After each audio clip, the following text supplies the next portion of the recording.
A graça e a paz da parte de nosso Senhor e Salvador Jesus Cristo.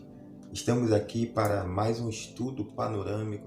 A lição de hoje é a lição de número 16, que tem como tema o ministério de Paulo. Ele está baseada no texto de Romanos capítulo 15, do versículo 14 até o versículo 33.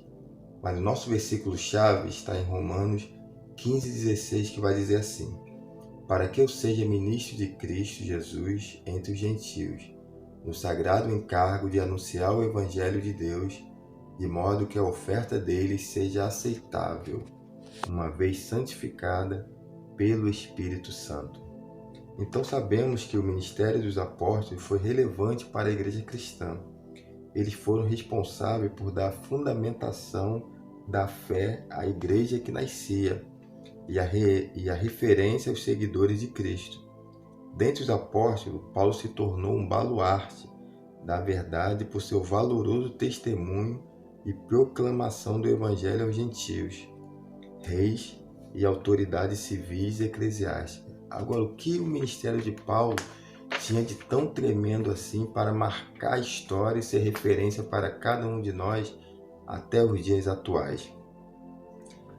Esse ministério era sacerdotal, tinha algumas características que nós precisamos olhar e tentar fazer igual, porque Paulo procurou imitar Jesus em tudo.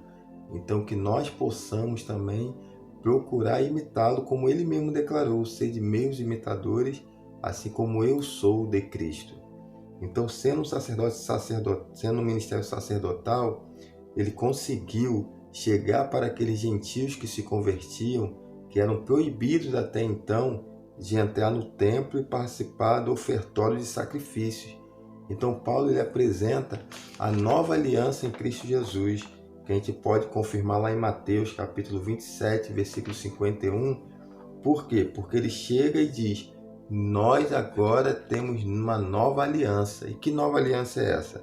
Por meio do Evangelho, eles ganharam acesso à presença de Deus. Então eles podiam participar do ofertório de sacrifício. Essa é a nova aliança que ele apresenta. O princípio sacerdotal que Paulo deixou se aplica aos nossos dias atuais.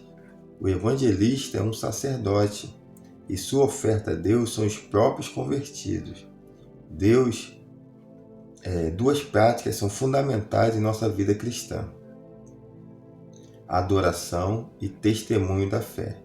Sempre que adoramos a Deus, glorificamos o seu nome e somos levados a testemunhar a fé aos outros.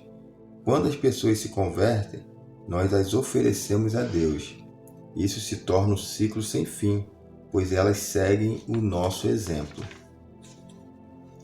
O ministério de Paulo, ele tinha contribuição para o reino, ele tinha objetivo bem definido. O objetivo era tão bem definido que ao final do seu ministério ele reconhece que conseguiu cumprir o propósito pelo qual Deus o havia chamado.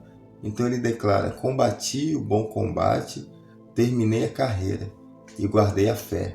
A gente pode conferir isso lá em 2 Timóteo capítulo 4, versículo 7.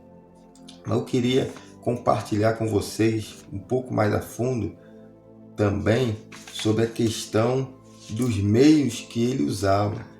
Qual o meio que ele usou para poder exercer o seu ministério?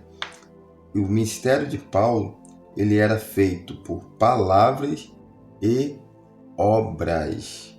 O apóstolo tinha consciência de que a obra que Cristo realizava por seu intermédio se efetivava por palavras e obras.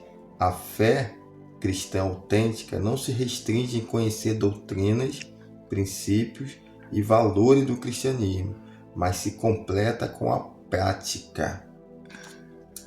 O ministério de Paulo era um ministério de poder, era um ministério pioneiro e era um ministério que tinha um planejamento acerca daquilo que ele deveria cumprir.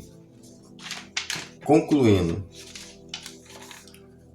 precisamos reconhecer que o ministério de Paulo foi revestido de significado pela abrangência e profundidade, Como sacerdote, aplicava-se a pregar o evangelho aos gentios, visando ganhá-los para Cristo. Buscava o revestimento do poder de Deus para ter êxito em sua missão. Focava a estratégia missionária no alcance dos não evangelizados. Sonhava atingir novos campos e por isso rogava as orações das igrejas. Sua obediência ao Mestre o fez experimentar a boa, agradável e perfeita vontade de Deus. Que seu exemplo possa impactar a nossa vida e o nosso ministério. E que Deus nos abençoe e aguardo vocês no próximo estudo.